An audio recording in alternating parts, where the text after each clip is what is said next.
lệ chun nun hi cái trị tục bay đơn nạc lệ trả nạc lông mô si tục dik tục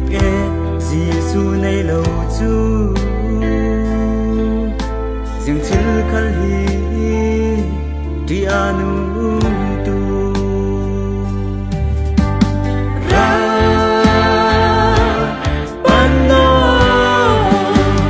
nang am na Giêsu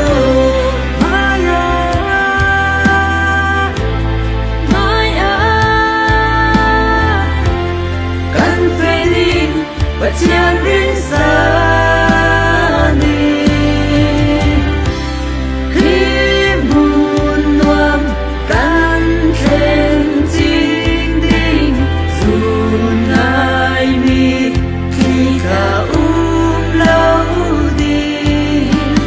ba chian căn tông đinh ra về ô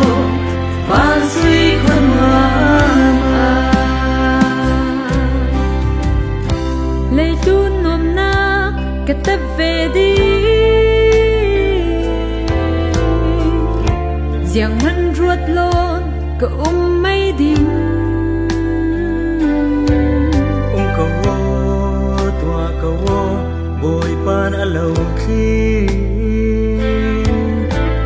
thu ở lâu trên lệ thiên ngắt thở rau khăng gua đi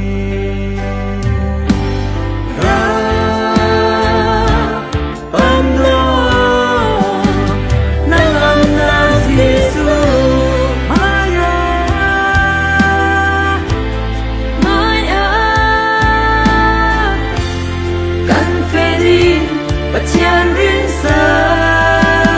ni khi buồn nuông căn thêm chính đinh dù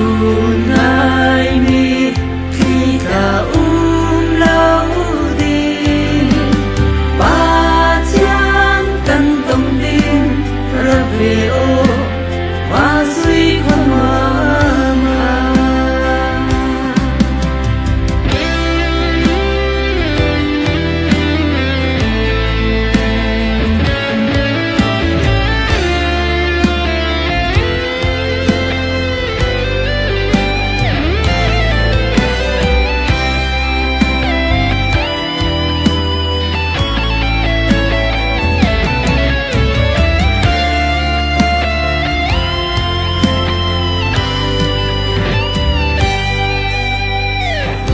cái thấy phiền dâu Giêsu lâu chú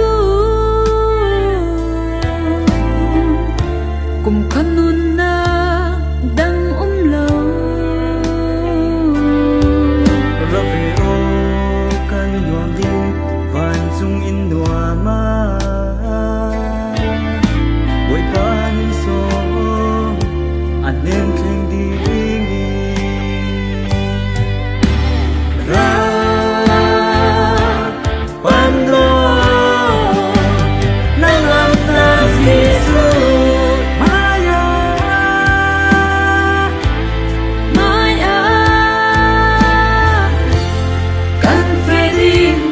Chian rin sa ni khi buồn nuông căn thêm chính đinh dù ngài mi khi cả lâu đi ba chian căn tông đinh ra về ô